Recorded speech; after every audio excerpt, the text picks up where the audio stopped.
Bismillahirrahmanirrahim. Federal Minister for Food, National Food Security and Research, my friend Syed Fakhr Imam Sahab, Mrs. Abida Hussain Sahiba, Chairman Punjab Food Authority, Mr. Umar Tanveer Bhatt Sahab, Syed Mazhar Iqbal Sahab, Chairman, Executive Chairman, Pakistan Dairy Association, Ali Ahmad Khan, distinguished guests, ladies and gentlemen, Assalamu Alaikum. It is always a pleasure and an honor to address such a gathering today, which is the National Dialogue on Safe Milk. And I am hopeful that this dialogue and this discussion between the experts and of course with the participation of government functionaries finds some solution and find a way forward. I am sure their efforts have been made over a long period of time, and we just need, there's nothing new about what we are going to discuss, but there's just a need to keep on pushing and maybe make major breakthroughs, not scientifically, but major breakthroughs in implementation of our program in this regard. इस मुल्क की priority यकीनन जब आबादी इतनी बड़ी हो तो मुल्क की प्रायोरिटी इस कई एक हैं. एक तो आबादी का बेनिफिट है जिसको हम यूथ बल्ज कह रहे हैं, मगर उस आबादी का बेनिफिट जब हम उसकी तालीम और सेहत का एहतमाम करें. एग्जैक्टली अगर वो तालीम के एतबार से वो अच्छी तालीम उसको नहीं मिलती तो बुढ़ापे में जाकर यही 10, 15, 20 साल के बाद यही एक बर्डन, नेशनल बर्डन भी बन सकता है.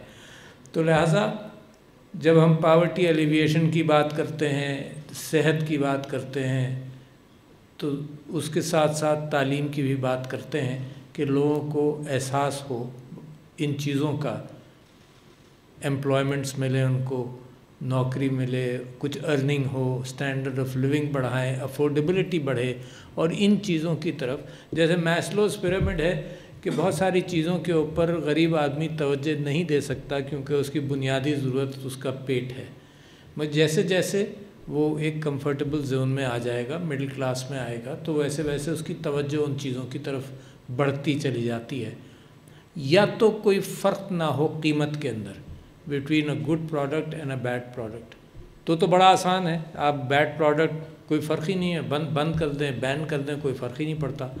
मगर जब सर्विस डिलीवरी की वजह से और क्वालिटी मेंटेनेंस की वजह से वो प्रोडक्ट जो है वो थोड़ी सी महंगी हो तो उसके अंदर फिर रेजिस्टेंसेस बड़े आते हैं.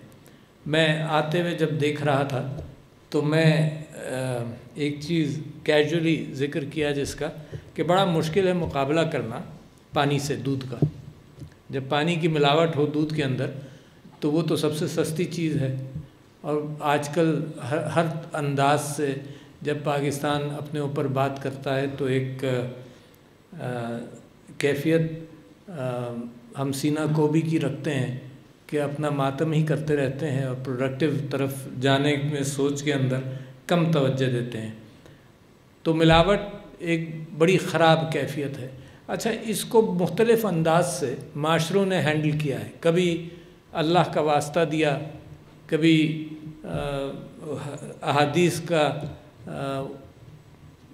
का प्रचार किया कि मिलावट कितना बड़ा गुनाह है. अल्लाह ताला ख़ुद फरमाता है फिर कि मिलावट कितना बड़ा गुनाह है. मगर ये कि कभी भी मैं समझता हूँ कि इन चीज़ों का मुकाबला सिर्फ़ एक हथियार से नहीं किया जाता. बहुत सारे हथियार होते हैं जिसमें मईशत है. मिसाल के तौर पर आप स्मगलिंग अगर रोकना चाहते हैं तो एक बहुत बड़ा डिफरेंशियल होगा, तब आप उसको रोकना मुश्किल बन जाता है. मुझे ख़ुद ताज्जुब हुआ और फ़खर इमाम साहब इस बात से इत्तेफाक करेंगे कि कोई 2 महीने पहले मैंने अखबारों में इश्तिहार देखा कि यूरिया मैन्युफैक्चरर्स जो हैं वो चाहते हैं कि जी इतना सरप्लस स्टॉक है कि हमें एक्सपोर्ट करने की इजाज़त दी जाए. अच्छा, और कहाँ कुछ 1-2 महीने के बाद ये कैफियत आनी शुरू हुई कि जी सरप्लस स्टॉक नहीं है और क्राइसिस है और अवेलेबिलिटी यूरिया की नहीं है. तो मुमकिन है, मेरा ख़्याल ये है कि बीच में स्मगलिंग वगैरह शुरू हो गई, कहाँ गया surplus stock. But at the same time government ने एक काम किया कि यूरिया स्टॉक्स का स्टॉक पाइल जो है, सेफ्टी स्टॉक पाइल जो है वो भी बढ़ाना शुरू किया. तो मैं आपसे इस बात का जिक्र कर रहा था कि जहाँ सेफ़ मिल्क, देखिए पैस्चराइजेशन ऑफ मिल्क एक पुरानी बात है जब तक ये प्रोड्यूसर्स नहीं आए थे पाकिस्तान के अंदर, तो आप जानते हैं कि हम सब लोग अपने घरों के अंदर दूध को गर्म करते थे, उबाल तक नहीं लाते थे। That is pasteurization. We could measure with a thermometer, but of course every house did not have that kind of a thermometer, but we made sure कि उसका हेल्थ के एतबार से वो पैस्चराइज हो जाए और सेफ़ हो जाए घर में लाने के बाद। और सारी ज़िंदगी मेरे माँ बाप की एक कैफियत थी कि जी दूध कैसा है, कहाँ से लाना है। हम ख़ास तौर पर एक जगह पर रुकते थे, वहाँ से दूध लेते थे कि ये दूध इसके यहाँ अच्छा होगा। And it was a continuous struggle कि दूध में मिलावट नहीं हो, इसके यहाँ दूध अच्छा होता है, उसके यहाँ नहीं अच्छा होता। तो अब जब आप लोगों ने सिस्टम्स भी बना लिए, अब उसका तरीक़ेकार कई एक हैं। जैसे मैंने आपसे कहा कि अगर आप प्राइस कंपटीशन पानी के साथ नहीं कर सकेंगे तो हमेशा मुश्किल रहेगी मिलावट के साथ। अच्छा, फिर अगर डंडा सरकार का लेकर आएँ, जैसे यहाँ पंजाब फूड अथॉरिटी के चेयरमैन भी बैठे हैं, तो डंडे की प्रायोरिटीज़ भी बहुत ज़्यादा हैं बमुकाबले इसके कि आप उन लोगों के पीछे भागें जो दूध में पानी मिलाते हैं, क्योंकि क्रिमिनल्स के पीछे भागें। ऐसे बहुत सारे इश्यूज़ हैं जो प्रायोरिटी ले जाते हैं सोसाइटी में। कहना बड़ा आसान है कि जी इम्प्लीमेंट कर दो, इम्प्लीमेंट करने के लिए आपको जो फ़ौज चाहिए वो फिर दूसरी प्रायोरिटीज़ को आप निगलेक्ट करेंगे। तो मैं ये समझता हूँ कि जब आप डेलिब्रेशन करें, असल में किस्सा ये भी है कि बहुत सारी डेलिब्रेशन होती है। I have always found hearing Syed Fakhar इमाम साहब एज अ प्लेजर। हमेशा स्टेटिस्टिक्स के साथ इंफॉर्मेटिव गुफ्तगू होती है, तो मैं समझता हूँ कि वो मशवरे मिलने चाहिए जिससे मामला सरकार में भी जुम्बिश हो और सरकार भी कुछ चीज़ों को अडॉप्ट करे। इसके साथ साथ आपने दो चीज़ों का जिक्र किया और मैं चाहता हूँ कि आपके जहन में भी साइंटिफिकली वो बातें अलग हो जाए। आपने स्टंटिंग का जिक्र किया और उसके साथ साथ मेल न्यूट्रिशन का जिक्र किया।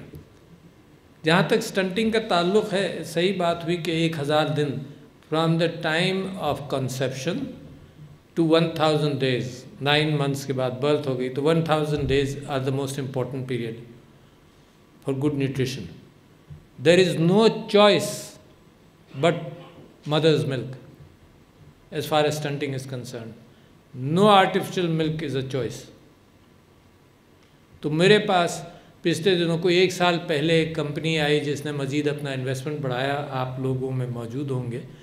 तो मैंने उनसे कहा कि भाई ये पाकिस्तान है जिसके अंदर हमने कुछ चीज़ें लोगों की पुश की वजह से हमारे यहाँ अडॉप्ट हो गई, and that is infant formula when it is not needed.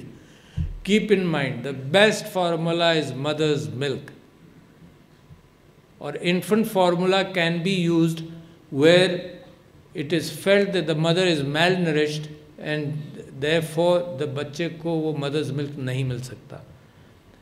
तो वो इश्तिहार देकर इट बिकेम आइदर फैशनेबल और एक्सेप्टेबल कि माँ बच्चे को कभी कुछ दिनों दूध पिला ले और उसके बाद ना पिलाए। तो लिहाजा मैं समझता हूँ कि there should be no competition between the milk lobby, infant formula and what is natural and what is important. तो स्टंटिंग के लिए सबसे अहम चीज़ is breast feeding. Of course if breast feeding is done and according to the Quran के 24 महीने या 36 महीने अल्लाह ताला की हिदायत है कि ब्रेस्ट फीडिंग की जाए। तो अगर, और अब तो ये कहा जाता है कि पहले 6 महीने not even a sip of water should be given to the child. It is so important, not even a sip of water, no other कि ये चखा लिया जाए, ये न्यूट्रिशन के लिए ये खिला दिया जाए, nothing else. The WHO recommends not a sip of water for the first 6 months.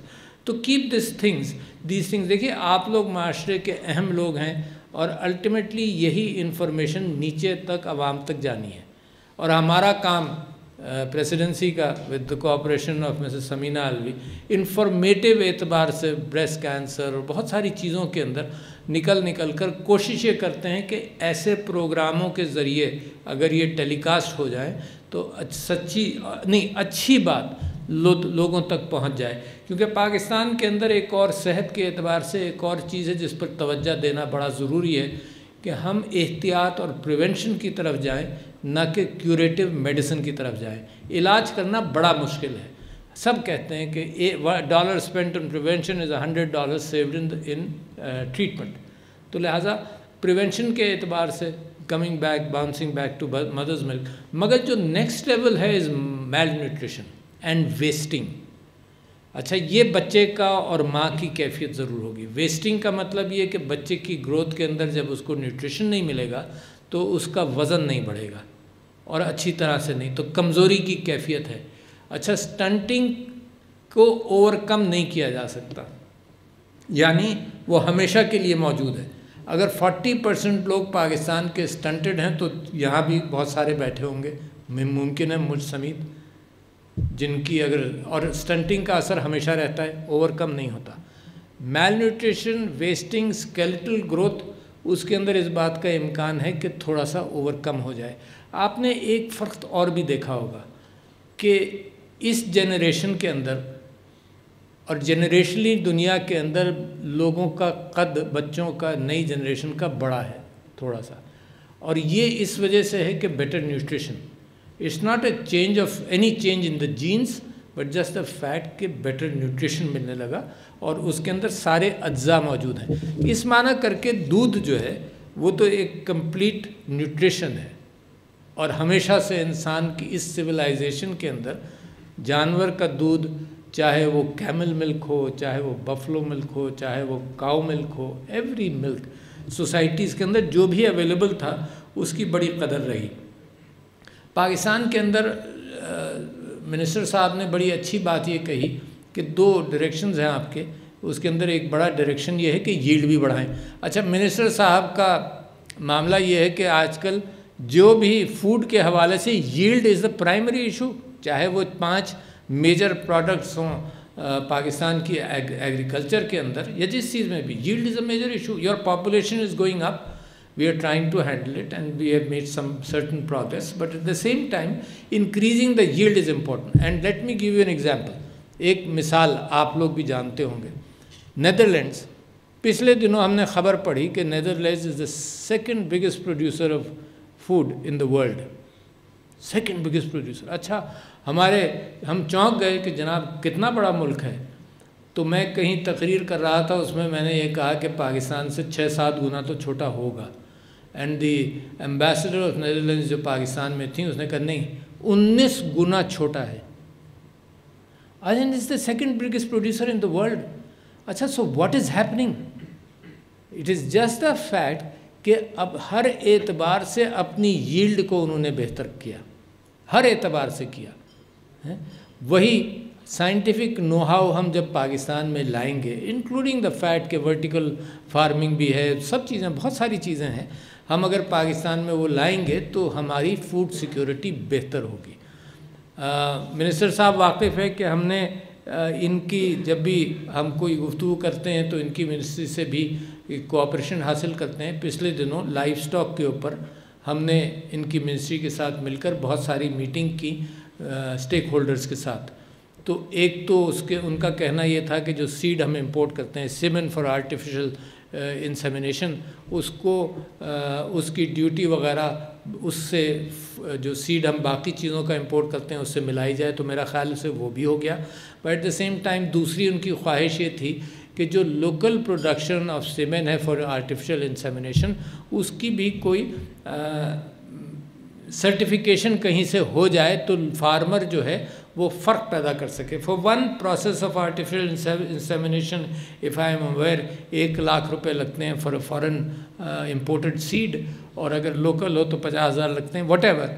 But that area has to be looked at to increase your yields. अगर 3% यानी the 3rd biggest producer of milk है तो बहुत बड़ी बात है यार। आप you're the 5th biggest country, this is one area where you are producing more than your size. 3rd biggest producer है, अगर 5th होते, बहुत सारी चीज़ों में हम नीचे 60 पर हैं, 70 पर हैं, 80 पर हैं, तो ये तो बहुत अच्छी बात है जिसके अंदर अगर सही तरह से काम कर लिया जाए तो मामला बेहतर हो सकता है। मैं ये समझता हूँ कि जो मुझे हर साल when the milk industry, when I was in the assembly, तो हर साल मिल्क इंडस्ट्री हमसे कहती थी कि भाई ये ड्यूटी हमारे ऊपर बढ़ ना जाए, ये ड्यूटी लग ना जाए। तो the government has tried to cooperate in every way, but I यहाँ से पूरा कोई प्लान, आई विश कि मैं आपकी क्लोजिंग सेरेमनी में आता तो आपके सारे प्रपोजल्स मैं देख सकता।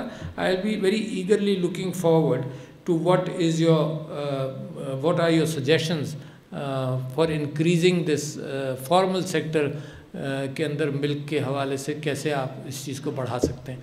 आपको एक मेडिकल नॉलेज आपको और दे दूँ, ये जो बिल्डिंग है ना, इसके सरिये इसके अंदर बंद हैं, और इसके ऊपर अगर ये एक मंजिला इमारत या 4 मंजिला इमारत बनाने के लिए सरिया डाला गया था, इस पर अगर 10 मंजिल आप बना देंगे तो ये गिर पड़ेगी। मगर इंसान के जिस्म का जो सरिया है, जिसको आप हड्डी कहते हैं, ये बड़ी डायनेमिक कैफियत है, चेंज होती रहती है, ज़रूरत के एतबार से चेंज होती है। इट्स वेरी इंटरेस्टिंग कि not a single cell generally of the bone is there after 3 years। Change हो, every cell of the bone changes. अच्छा, और अगर आप एक्सरसाइज करें, वर्जिश करें, तो बोन तगड़ी हो जाती है, और अगर आप नहीं करें तो वही बोन कमज़ोर हो जाती है। लिहाजा कैल्शियम जो है उसके अंदर भी एक और बैलेंस आप समझ लें, आपकी समा खराशी तो हो रही है, एक और बैलेंस ये है कि कैल्शियम की सबसे ज़्यादा ज़रूरत दिमाग को है। तो जब कैल्शियम मेटाबॉलिज्म थोड़ा सा कमज़ोर हो जाए या कैल्शियम न्यूट्रिशन में नहीं आए, तो दिमाग सैक्रिफाइस करता है बोन्स को। अब बोन कमज़ोर हो जाएगी, मगर दिमाग की जो कैल्शियम की ज़रूरत है वो पूरी होनी चाहिए। तो लिहाजा ये जो डायनामिक कैफियत है जिसको हम ह्यूमन बॉडी कह रहे हैं, ह्यूमन बॉडी ऐसा है कि 3 मंजिला इमारत अगर ह्यूमन बॉडी की है और उसको आप 10 बनाना चाहें तो 10 बना सकते हैं, because internal structure keeps on modifying, your bone keeps on getting improvement. That's where nutrition and bones for example सबसे बेहतरीन चीज़ जो है इट इज़ मिल्क। एक आखिरी चीज़ मैं इसका जिक्र कर दूँ कि आपने सप्लाई चेन की बात की और कोल्ड चेन की बात की। मेरा ख़्याल से कि हर चीज़ के अंदर this is getting to be more and more important. हर ऑर्गेनिक फूड की मूवमेंट के अंदर the supply chain is important, चाहे वो फ़िश हो, चाहे वो मिल्क हो, चाहे वो मीट हो। तो इस हवाले से भी आपने कहा कि सप्लाई चेन के अंदर भी एक पावर्टी है। मगर मैं आपके सामने जो मैं बात कर सकता हूँ, आपने बहुत सारे अच्छे लोगों के ज़रिए मिलकर एक एडवर्टीज़मेंट का कैंपेन शुरू किया कि पैकेज्ड मिल्क ख़रीदो। I think that is good. उसकी सक्सेस आप खुद ही वैल्यू कर सकते हैं कि 3-4 साल से मैं देख रहा हूँ आपका प्रोग्राम चल रहा है, उसकी आपको कितनी सक्सेस हुई। What you need to do is make the people aware, and we are doing our best efforts, and I will continue to say that wherever I need to, I'll keep on doing that. But please look at the fact कि लोगों को information चाहिए. They will come to the packaged product which we want safety के एतबार से, तो people need information, more information कि इतना सीरियस मामला है, लिहाजा हम अपने बच्चों की सेहत के साथ हम कॉम्प्रोमाइज़ नहीं कर सकते। तो I wish you good luck and thank you very much, ladies and gentlemen. Assalamu alaikum.